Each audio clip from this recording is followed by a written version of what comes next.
Mnogo volim onu rečenicu ja se nisam u fotelji rodila i najmanji problem je da ja ustanem. Stvarno je najmanji problem da ja ustanem i da pustim da ovde sedne Tamara Skroz, ali samo još malo, samo još nešto da vam kažem.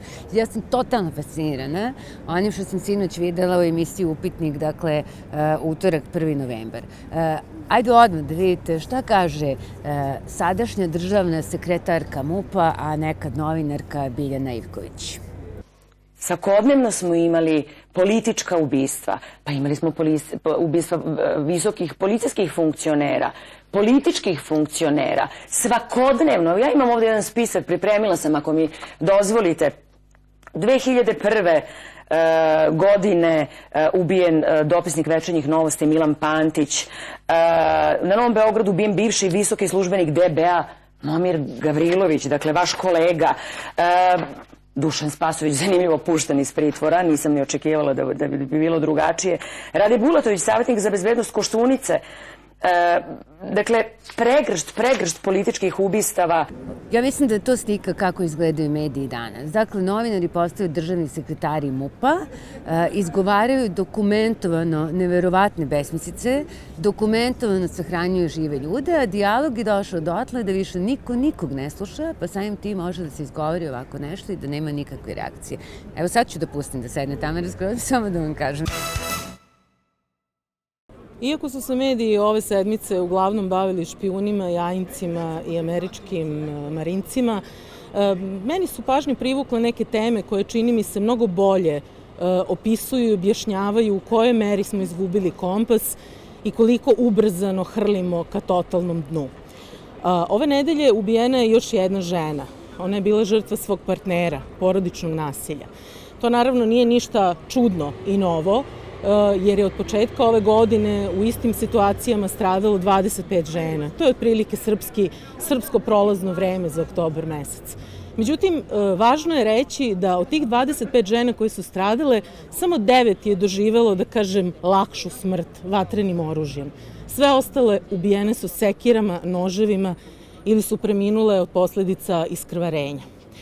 Žena o kojoj ovde pričam prvo je isečena, a zatim bačena preko terase.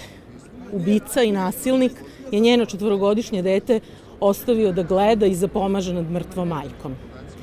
Ja mislim da o tome zaista više ne treba trošiti reči i da je krajnje vreme da ova država i svako od nas uradi nešto po tom pitanju, jer su to ljudi koji šeću ovde oko nas, koji žive iza susednog zida, koji žive u susednom stanu, u susednoj kući. Pošto je već u pitanju gubljenje kompasa, kompas su izgubili i lopovi. Potpuno sam bila fascinirana činjenicom da iz jednog novosadskog magacina ukradeno 2,5 tone plastičnih čepova koji su skupljeni u okviru akcije Čepom do osmeha i uz to da je ukradeno i 2 invalidskih kolica. I onda je moje pitanje kome ćeš ih majstore prodati? Hoće li ti majstore ruka zadrhtati kad budeš ta kolica prodavao roditeljima neke dece koje su obolela, a kolica su bila namenjena nekoj drugoj deci? Potpuno gubljenje kompasa. U toj i takvoj situaciji nije naravno čudo što su kompas izgubili i mediji. Mi od početka ove godine u 8 dnevnih listova imamo 3219 tekstova u kojima je grubo prekršen etički kodeks novinara Srbije. Ove sedmice, međutim, dnevnik Kurir počastio nas je naslovom u kome se objašnjava kako je jedno ljudsko biće drugom ljudskom biću vršilo veliku nuždu u usta.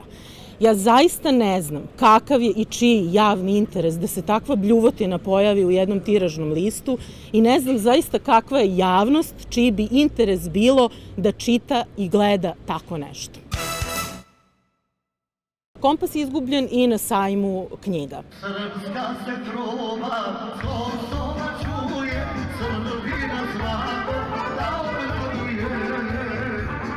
Ja zaista ne govorim samo o skandalu sa Informerom i njegovim vlasnikom i urednikom Draganom Jovočićevićem.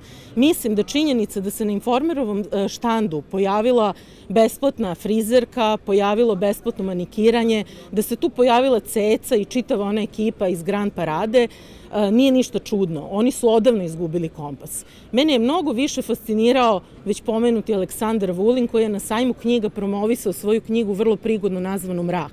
Ovo je priča o bolu. Ovo je priča o Srbiji koju volimo, ovo je priča o Srbiji koju poznajemo, ali ovo je priča o Srbiji koja pati.